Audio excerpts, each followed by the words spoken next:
Coastal Hire presents your DIY tip of the week. Looking to change a plug? Let's make sure you don't get your wires crossed.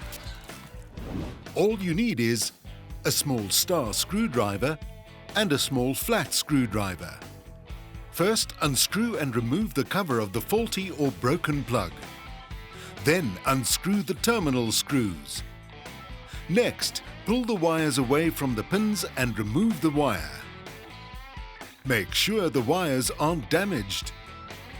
Now, open the new plug. Feed the cord under the clamps, also known as the cable grips, or between the flex grips. Then connect the brown wire to the live terminal marked L on the right. Connect the blue wire to the neutral terminal marked N on the left. Important note: all appliances requiring an earth will have 3 wires that need to be connected to the plug. In such cases, connect the green and yellow earth wire to the terminal marked E at the top. Then tighten all the terminal screws. Make sure the flex or cord is being held firmly by the flex clamp. Tighten the flex clamp or cable grip.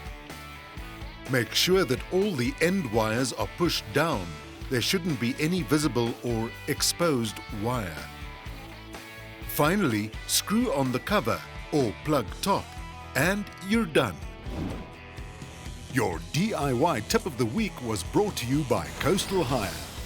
For other great DIY tips, find us on social media. And for all your equipment hire needs, visit coastalhire.co.za or visit your nearest Coastal Hire store. Serving all your equipment hire needs nationwide. Go Coastal!